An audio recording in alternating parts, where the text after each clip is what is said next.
Ang US at China nagbibirahan na. Pilipinas, delikado na daw. Ito ang bibigyan natin reaction reaction video, komentaryo, question. So ito yung maiinit na balita sa ngayon tungkol sa West Philippine Sea na naman mga guys. So talagang nitong balita na to. Mainit talaga. Mainit pa sa kaldero. Kaya dapat talaga malaman natin ang bawat balita nito tungkol sa West Philippine Sea. Okay? So, kung bago ka pa lang sa aking channel, please like and subscribe na lang muna sa ating YouTube channel bago tayo mag-umpisa. And also, please paki-subscribe din kay Pulse Point PH Philippines. So, itong video na to sa kanya to. So, bibigyan lang natin reaction to So, itong reaction, ito kasi yung nakakabwisit sa mga Chino. So, bibigyan natin reaction to mga guys. Okay, umpisa na natin. 中方将密切关注有关动向，坚决维护自身的安全利益。 Anak ng Tsekwa, gigil na ang China sa Amerika. Muli silang nagbanta. Alisin niyo ang US missiles o kami ang gagalaw. Parang parang ang tapang nitong China, sinabihan ng Amerika, Sinabihan nila ang Amerika na alisin nila ang missile sa Pilipinas o sila ang gagawa ng paraan. Para nakakatawa yung sinabi ng China, Visit.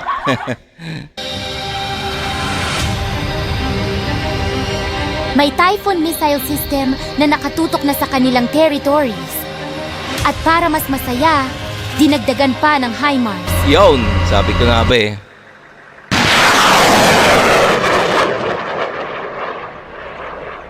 Hindi lang yan. At this very moment, ang mga Amerikanong sundalo ay nakahanda ng mag-deploy. Stay tuned mga ka-Pulse Point. Bakit ang Typhoon missile system ng US ang pinupuntirya ng China? Ano ang posibleng hakbang nila? At paano nito maaaring ilagay ang Pilipinas sa gitna ng isang mapanganib na sitwasyon? O siyempre, takot ang China sa Typhoon missile na nakalagay diyan sa Pilipinas, diyan sa atin diyan sa Luzon, Kasi ang pagkakaalam ko, ang Typhoon missile talagang aabot o hindi nila kayang salagin o ng kanilang interceptor yung Typhoon missile na yan. Kasi ayan ang hypersonic missile ng Amerika. Kaya nga takot panay ang ngawa ng China sa Pilipinas na alisin ang Typhoon missile ng Amerika. Ito naman ating gobyerno ng Pilipinas hindi naman nakikinig sa China na sa panawagan ng China na alisin ang Typhoon missile. Ano sila? Swerte. Bakit natatanggalin ang Typhoon missile? Pang-depensa nga natin yan, di ba? Mga ugok pala yung mga China na yan. Sila nga mas marami pang missile kaysa sa Pilipinas Ibig sabihin mga bahag ng mga bayag na ito, mga incheck na to.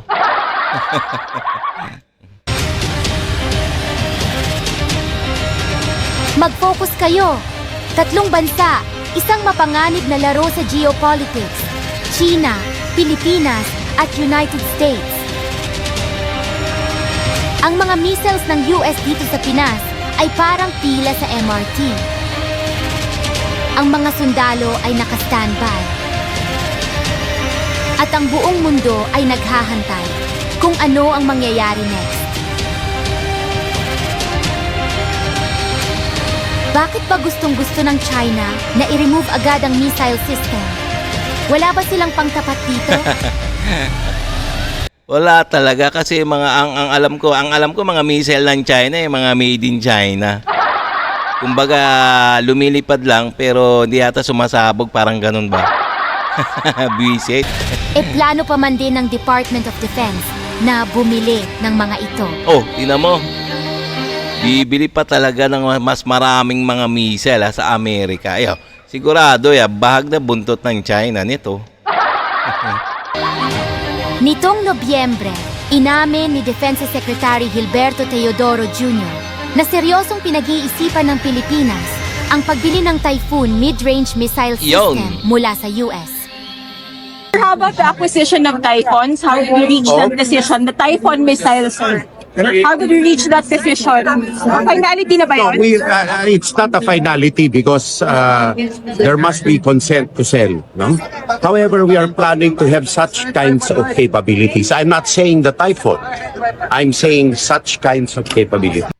So paano na lang kaya pag bumili tayo ng 10 Typhoon at 20 na HIMARS? Nako, Dagdagan pa ng 10 BrahMos? nako. Baka hindi na sila makatulog? Ang dami niyan. Ang daming bibili ng ng Armed Forces of the Philippines, ha. May BrahMos naman, may Typhoon missile pa, may HIMARS pa. Nako, sigurado 'yan. Bahag ang buntot ng China na naman. Biset na Chino. Ano sa tingin nyo? According to Defense Ministry spokesperson Wu Qian, ang US missile system ay itinuturing na offensive weapon. Isang Yon. direktang hamon sa China's territorial sovereignty. Para sa China, hindi ito simpleng depensa, kundi isang hakbang na maaaring magpasimula ng mas malawak na tensyon sa rehiyon. Sabi ni Wu, kapag may US weapons, mas mataas ang posibilidad ng giyera. Sinasabi lang ng mga Chino 'yan. Kasi nga takot sila sa Amerika, sa mga armas ng mga Amerika. Kasi totoong sumasabog yan, talagang sophisticated yung mga armas ng Amerika. Tapos parang ganito yan eh, parang wala silang itong mga Chino, wala silang tiwala sa kanilang mga missile. Kasi nga made in China eh.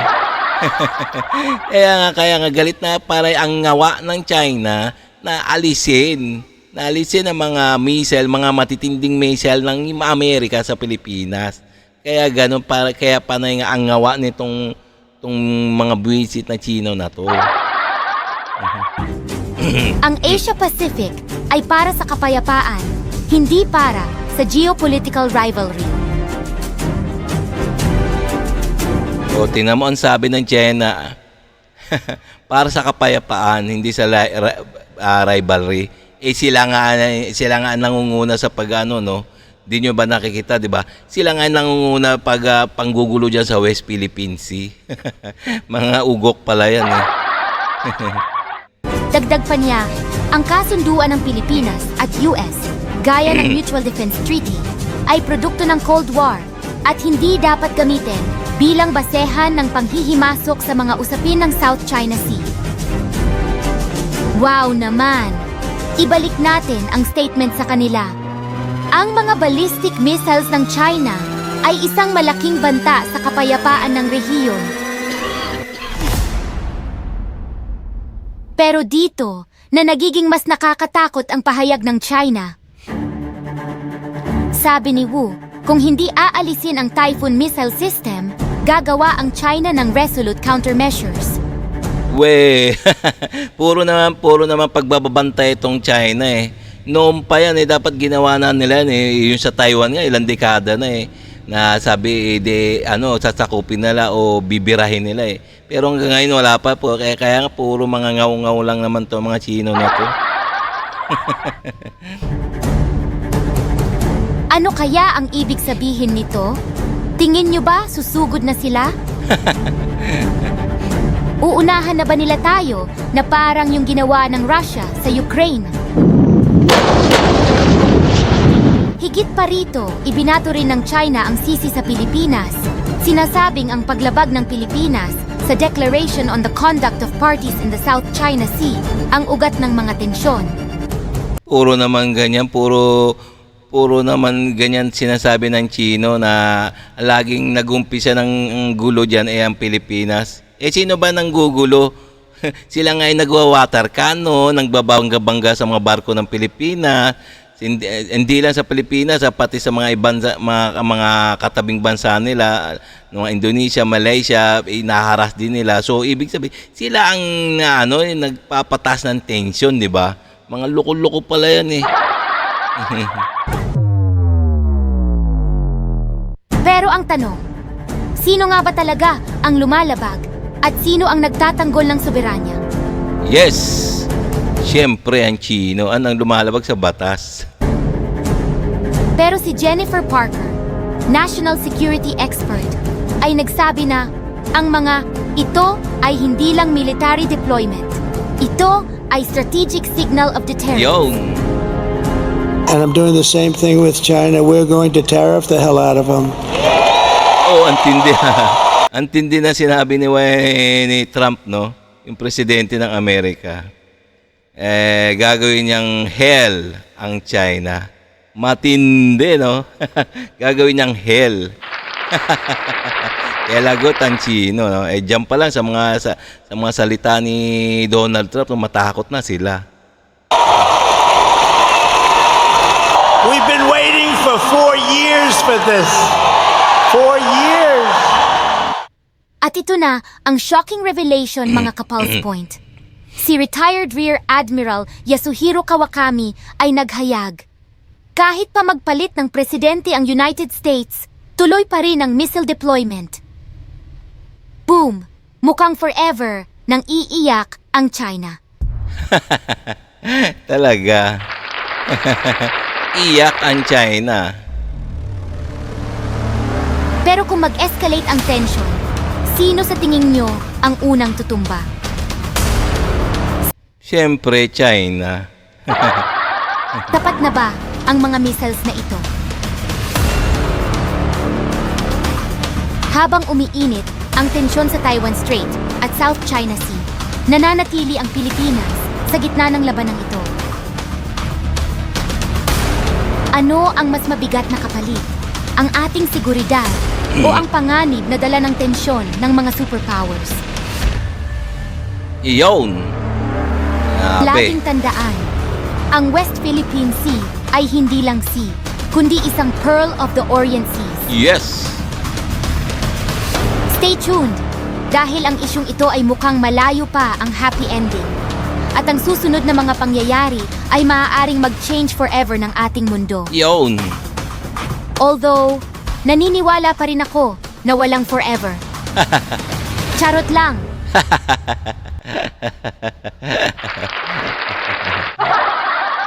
Charot. Yeah, di ba? Tingnan niyo naman. Okay, mga guys, no?